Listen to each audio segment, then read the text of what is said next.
Mental Health Monday on Radio City Talk with Mick Coyle.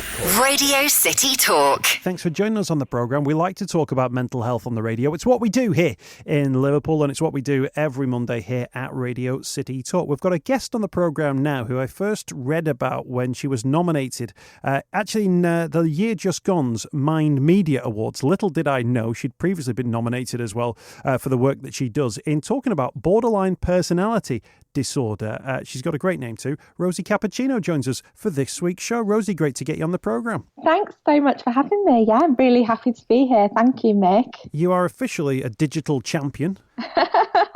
It sounds funny when you say it like that, but yeah, it was very exciting to win the award, and congratulations to you as well for winning in the radio category. Yeah. Oh, all winners together. All winners together for this week. Yeah. I mean, there's loads of different conversations to have here and how your journey through becoming a digital champion has gone, and how you've had feedback and how you've lived your own life as well. When people talk about BPD, people might think that's bipolar, isn't it, by BP? But we're actually talking about borderline personality disorder. Can you tell us first and foremost about a diagnosis? When were you first diagnosed with a borderline personality disorder? Yeah, and it's funny you mention actually people thinking it's called that it's bipolar disorder, and it is very confusing. And when I was first diagnosed with BPD, borderline personality disorder, I'd actually never heard of it before. I'd been having quite a lot of mental health problems building up before my diagnosis. It took me quite a lot of years to actually get to the place where professionals were able to diagnose me or were willing to diagnose me. It was actually when I was at university. I was in my third year, and I'd been having quite a few different crises building up, and I'd been feeling really volatile. You know, 1 minute I'd be really happy and excited, and then even just a few moments later I'd be crying, I'd be really upset, really distressed, unable to calm down, feeling suicidal, having a lot of kind of thoughts about self-harm and things like that. And it was just a really confusing, scary time to be having such intense mood changes. It was actually through my university that I got diagnosed. There was a psychiatrist connected there, but to be honest with you, I'd been like in and out of different waiting lists and kind of passed from pillar to post with different professionals and different people, and it was by no means a straightforward pathway to getting diagnosed. It was actually quite long, quite frustrating, quite scary, and just generally quite messy, to be honest. And in terms of those conversations, in terms of your experiences, was it clear to you that there was something else going on? Was it clear to people around you that there was something else going on? Because I think a lot of people, myself included, that third year of university is so fraught and frantic, and you feel like there's a big cliff edge open up in front of you. It can take you to places you wouldn't necessarily want to go. Were you very much aware that there was maybe something more than just the quote stresses and strains of the final year of university? Definitely. It's almost like a whole new level when you're having BPD. Like, the emotions and the kind of experiences you're having are so intense that it does become quite clear that something is not, that you're not feeling okay. Like, it's more than a stress or more than kind of a burnout. And for me, it actually kind of went a step further in that I'd been diagnosed with depression and anxiety disorders and an eating disorder in the years prior to getting diagnosed with BPD. But it felt quite clear to me that depression and anxiety and an eating disorder wasn't the full picture for me, because depression and anxiety disorders, they weren't explaining the mood changes that I was having and how quickly they changed. And it wasn't explaining like how the triggers would happen as well. So the triggers would happen in relation to like people I was close to, or like kind of on a relationship level as well. So that whole fear of abandonment thing that a lot of people with BPD experience, that was such a big part of the picture for me that I didn't really understand for a long time. And it didn't really seem that professionals recognised it for a long time either. When you talk about the range of emotions, over what sort of period of time were you experiencing, the ups, the downs, the highs and the lows? Was that in periods of days? Was it weeks? Was it, were you different sort of by hour at times? Oh, yeah. And I still can be. I mean, things are a lot better for me now and I manage so much better. But yeah, I think for me, the mood changes can be hours. It could be minutes as well to make it even more complicated. It's quite easy for me to feel really upset, like really, really upset and distressed. But then something could change. I could change my behavior, or something could happen around me. And then suddenly I'm thinking, oh, I'm actually fine. I'm actually okay. It's in a way similar to a panic attack when the emotions come on. It's kind of like so scary and so all consuming. And it's just like everything collapses around you because it feels so intensely negative or upsetting. And then it's almost like a few minutes later, I don't know, you could get a text that reminds you you're going on holiday, or like it reminds you that you did something really cool last weekend, or you're going to see your friends, and then you're like, oh, actually everything's okay, and then you feel stable again. But it's kind of so easy for things to shift, like for the moods to shift. And I guess that's one of the key differences in a way between bipolar disorder and borderline personality disorder, is that generally with bipolar, I mean, I'm not a doctor or anything, but generally with bipolar, the moods tend to last longer. So it could be weeks or months. I mean, I can get times over weeks and months where I feel low or I feel happier. And that's kind of a general backdrop to like my emotions in a way. But generally speaking, like day to day things can change quite quickly, minute to minute or hour to hour.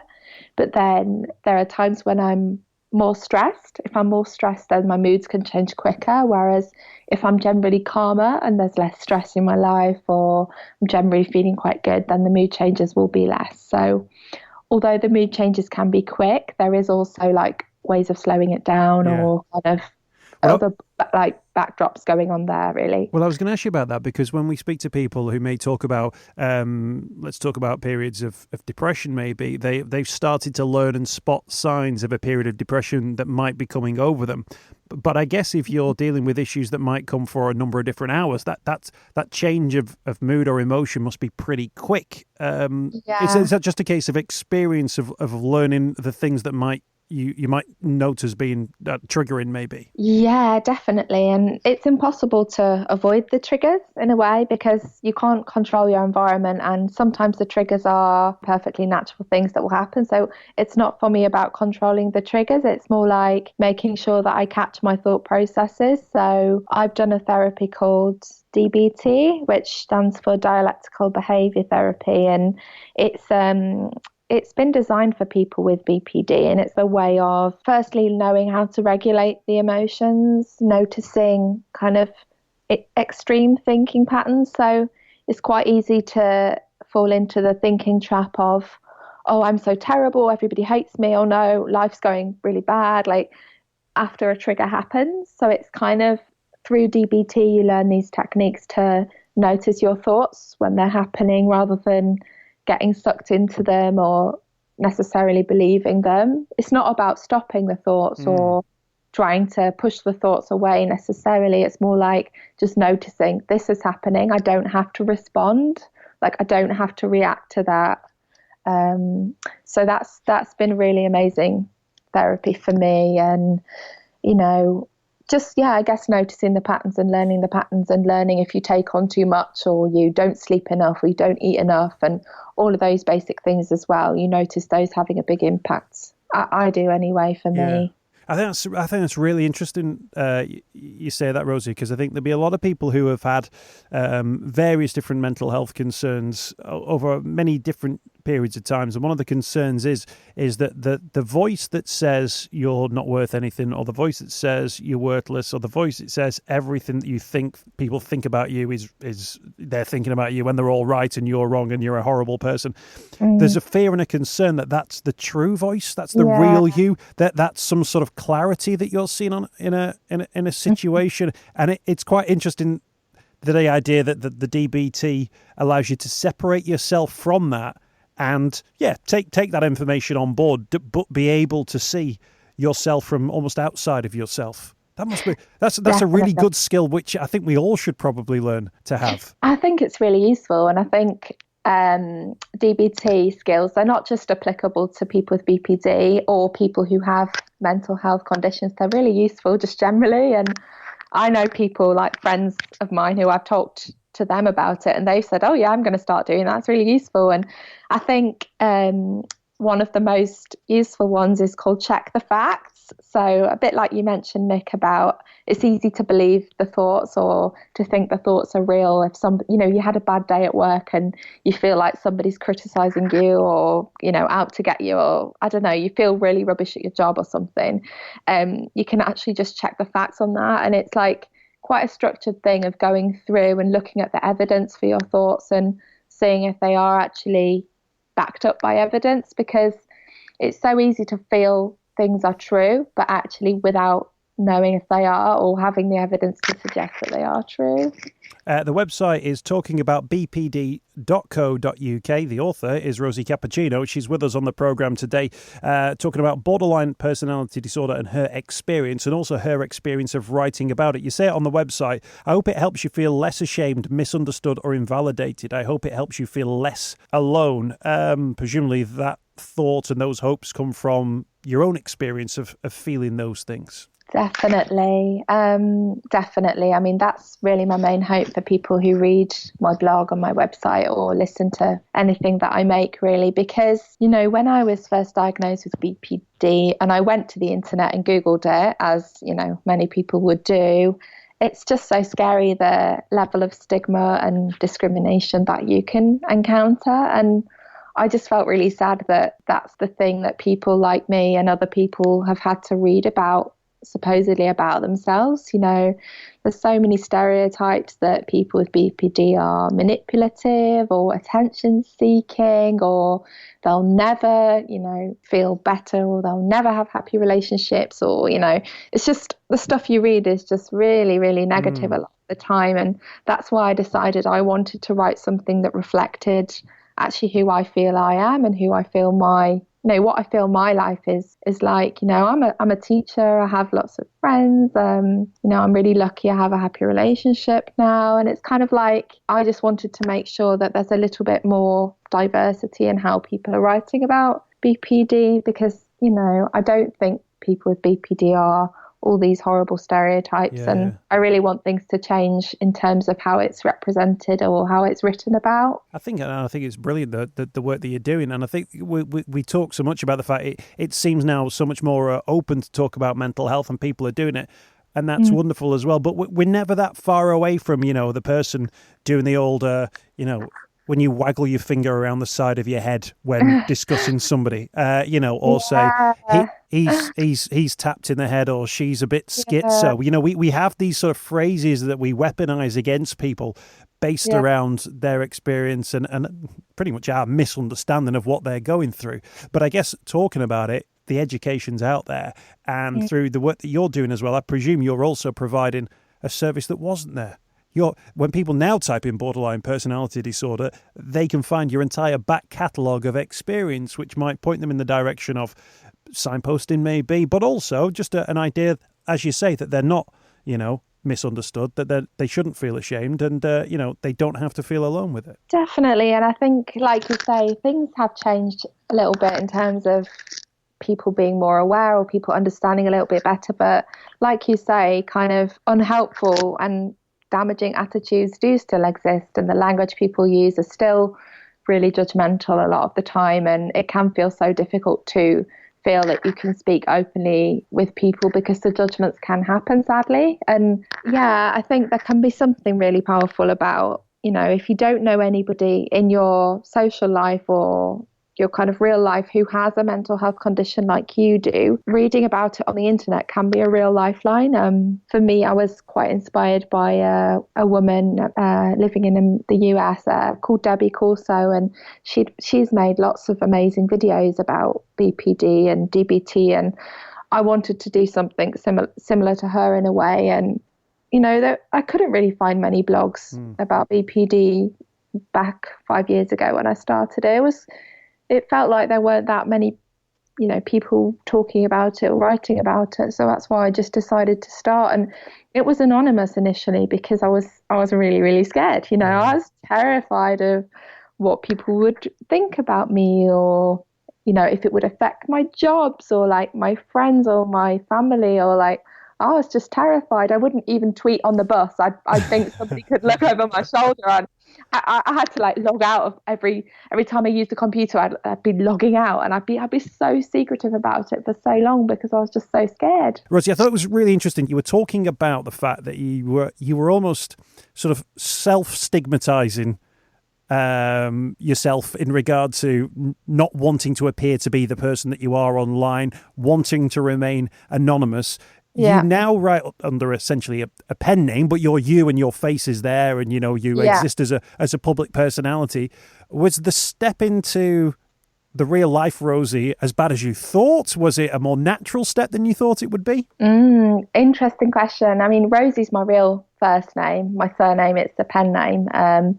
But I would say that writing online was the way of practicing how to talk in real life, and it was a way of developing that confidence. So without being able to talk anonymously online and gain that support online and kind of see other people reflecting back to me their own experiences and me realizing that I wasn't the only one going through all of this stuff, that gave me the confidence to start talking in real life. And it was really, really hard. I'd feel physically sick having to tell somebody, I have BPD, or it's not really depression that I have. Like, I used to always tell people, I had depression when I was at uni, and I used to have an eating disorder and things like that. And in terms of those responses that you received, Rosie, through the website, what was the nature of those responses? What were people saying to you when you did post and when you did blog and when you did post a video? Yeah, well, they were saying things like, I never knew that so many people were feeling like this as well. And, they said, you've put into words how I feel. And for me, that was really kind of amazing and special because I'd never heard anybody say in real life that they felt how I felt or that they'd gone through things similar to me. So it was kind of one of those light bulb moments of like, maybe other people go through this. And if other people go through this, then, there's not something totally weird about me, or like there must be a way of dealing with this and maybe I can learn from other people. And that spurred me on to write more online or make videos and kind of keep going with my blog. But it also gave me that little bit of confidence to start telling people in real life, even though that was really scary. Having, even people you've never met in real life, but having that backing from people or knowing that other people felt the same, it just gave me that stepping stone to talking to people like my friends. Here's a question. This might be a shot in the dark, but I'll put it out there, Rosie, and see what comes back in my direction. Is there anything that you've blogged about, spoken about, talked about online that you've thought is almost something of nothing, a small part of a conversation, which you've actually found to be really relatable to people, that other people have gone, that thing you said about X, Y, or Z? Yeah, quite a few things. But one thing that sticks in my mind is I wrote how difficult it is when people go on holiday. Because often I think people won't come back. Like I often think, they'll go on holiday, and then while they're on holiday, they'll start thinking about me and they'll decide they don't want a relationship with me or they don't want a friendship with me. So it's almost like going on holiday, it triggers off that fear of abandonment thing for me. So when I posted that I find people going on holiday hard, I had loads of people saying, me too. I never knew other people had this belief that going on holiday would be so, like, tricky for them in terms of worrying people would not come back to see you again or like decide that they've cut all ties with you. So that was quite interesting to me actually, because it seems like quite a niche difficulty that it's not actually. There's loads of people struggling with that. I had a holiday related experience that I was sharing with a friend of mine, and we were talking about and I was explaining some things that I'd experienced, and one of the things was, and this is a really odd thing, I love the idea of going on holiday, the idea of booking a holiday, booking the flights, and it's in the diary and it's getting closer and you're planning it. But I always have this thing where the night before the holiday, I always think to myself, wouldn't it just be easier if I didn't go on holiday?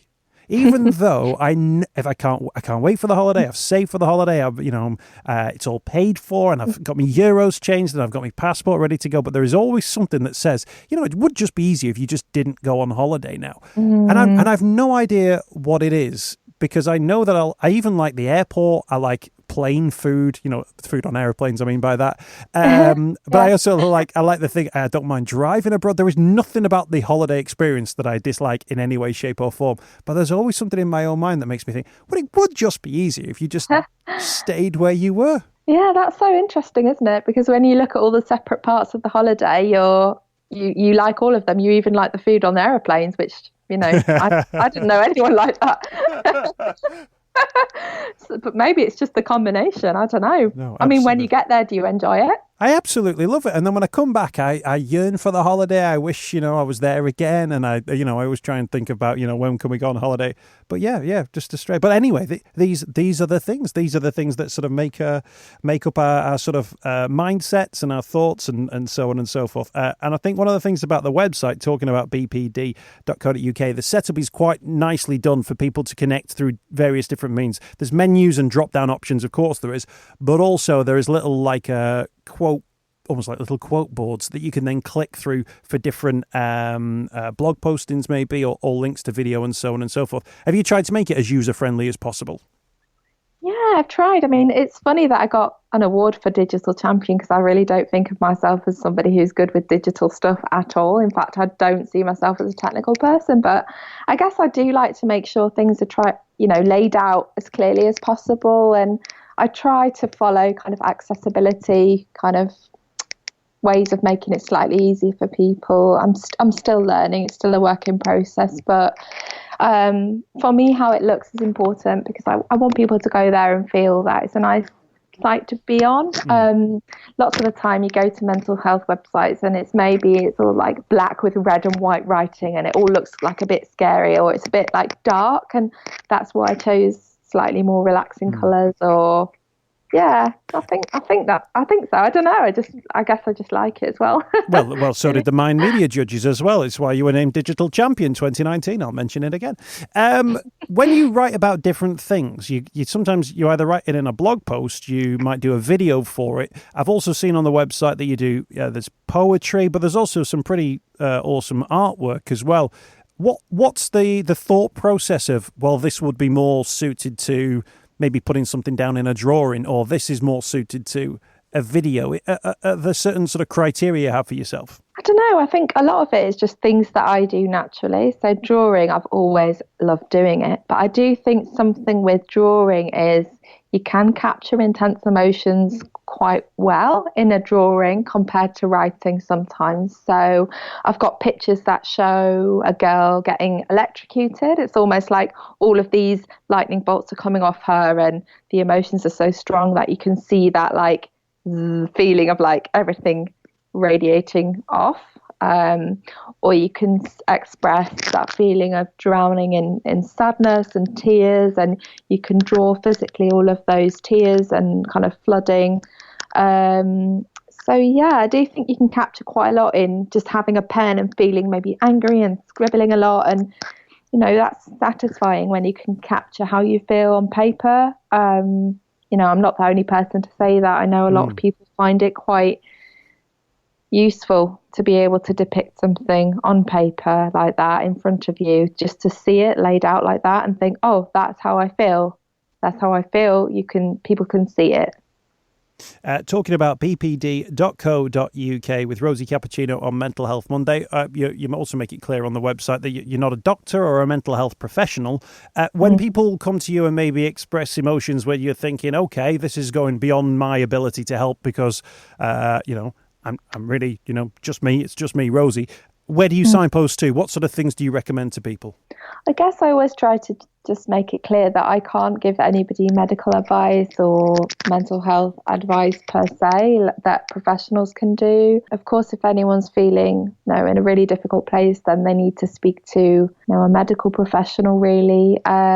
People often ask me for other blogs or books and things like that. So I often signpost them to Debbie Corso. She's got a site called Healing from BPD and a YouTube channel called Emotionally Sensitive, I think. And she does lots of great videos. They're really relaxing to watch her talking about how she's managed her BPD. So I often direct people there. A couple of good books. I do some book reviews now and again, or, quite often I say to people if they're on a long waiting list or they're struggling to access help, maybe if they can see if they can teach themselves some DBT skills just from websites or from reading books. I mean, it's obviously not the same as learning it from a professional, but there's quite a bit you can do, kind of like DIY stuff. I did that. I was on a waiting list for a long, long time, and I just tried reading as much as I could online and trying to apply things where I could, really. Brilliant stuff. Just mention DBT again. What does it stand for? If people are starting typing these things into the internet, because DBT might not necessarily always bring up what they're looking for. What does it stand for? DBT stands for Dialectical Behaviour Therapy. It's quite a long word, not to be confused with CBT as well. It's all very confusing with all these acronyms. So we're looking for a D rather than a C, DBT. And people can find out more information about the work of Rosie, including her poetry, her artwork. I like the crows, by the way. And of course, the blog posts and the videos. She is is that a triple threat or is that a quadruple threat? I'm not quite so sure. She's the digital champion, the My Media winner for 2019 as well. Talking about bpd.co.uk. Rosie, what have you got planned for 2020? Yeah, quite a lot planned. So the next thing for talking about BPD is that I'm writing a book. The book's going to be designed for people newly diagnosed with BPD. I wanted to make something that people can go to when they're in that place where they've just been diagnosed and maybe they've Googled it and come across lots of stigma and stereotypes. And I wanted to give them something, different, or have another option, like a more supportive, like less. It's kind of like an antidote to the stereotypes in a way. That's my plan anyway. But yeah, I just have to find a balance, I guess, between doing my blog and other parts of my life, because that's also important too. Well, absolutely. We'll point people in the direction of the website, which I'm sure we'll update in terms of the book and when people can get a copy of that too. Rosie, thank you for your time today. Thanks for joining us on the programme. Really appreciate you joining us for Mental Health Monday. We wish you all the best with the website and your ongoing work and your life in general. And we'll speak to you again, I'm sure, very soon. Oh, thank you so much for having me. I've really enjoyed it. And thank you for all your kind words, and all the best to you too. Thank you very much. That's Rosie Cappuccino, I guess, this week on Mental Health Monday, talking about bpd.co.uk. There's loads of great resources on there from Rosie herself. Don't forget, you can find mental health resources close to where you are. No matter what issue you want to raise, you can do that via the Hub of Hope. hubofhope.co.uk is a wonderful website which finds mental health services close to you using your postcode. Do check that out. It's Mental Health Monday from Radio City Talk. Mental Health Monday with Mick Coyle. Radio City Talk.